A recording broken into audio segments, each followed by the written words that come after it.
అదే RTV app వార్తల్ని క్షణాల్లో చదివే అవకాశం ఉంటుంది. ఒక న్యూస్ పేపర్, ఒక టెలివిజన్ ఛానల్ మీ చేతుల్లో ఎప్పుడూ ఉంటాయి.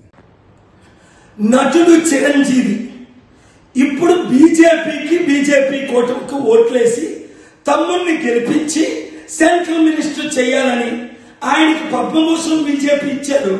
కండిషన్ ఏంటి? బీజేపీ కూటమికి తిరిగి ఓట్లు వేయించడానికి. బీజేపీ స్పెషల్ స్టేటస్ ఇచ్చిందా? స్పెషల్ ప్యాకేజ్ ఇచ్చారా? స్మార్ట్ సిటీలు కట్టారా? పోలవరం కట్టారా? రైల్వే జోన్ ఇచ్చారా? 15 లక్షలు ఇచ్చారా? నిరుద్యోగులకు ఉద్యోగాలు ఇచ్చారా?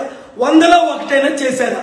చేయలేదు. సరికదా 8 లక్షల కోట్లు స్టీల్ ప్లాంట్ అమ్మేస్తుంటే ఏప్రిల్ 25 నేను వాదనలు వినిపించి స్టీల్ ప్లాంట్ అమ్మకుండా మోదీ గవర్నమెంట్ కి వ్యతిరేకంగా ఆర్డర్ తీసుకొచ్చాను, మీకు తెలుసు. అందుకనే విశాఖపట్నం ప్రజలందరూ అరే ఇలాంటి సత్తా ఉన్న మన నాయకుడు, బడుగు బహుజనుల నాయకుడు కేఏ పాల్ ఎంపీగా గెలిపిద్దాం, కొండ గుర్తుకే ఓటేద్దాం అని నిర్ణయం తీసుకున్నాను. మీకు ప్యాకేజ్ స్టార్లు కావాలా? కేఏ పాల్ కావాలా?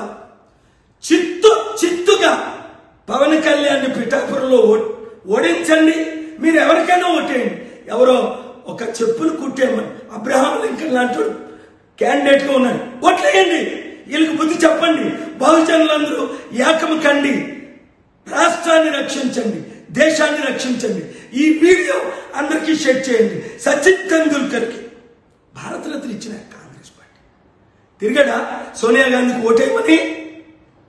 అది ఈ ప్యాకేజ్ స్టార్ల మాట నమ్మకండి, వినకండి. మరొకసారి బుద్ధి చెప్పండి. నమస్తే అండి.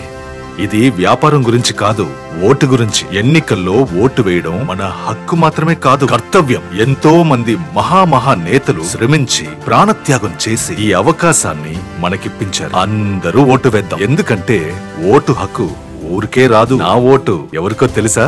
అది సీక్రెట్ అండి.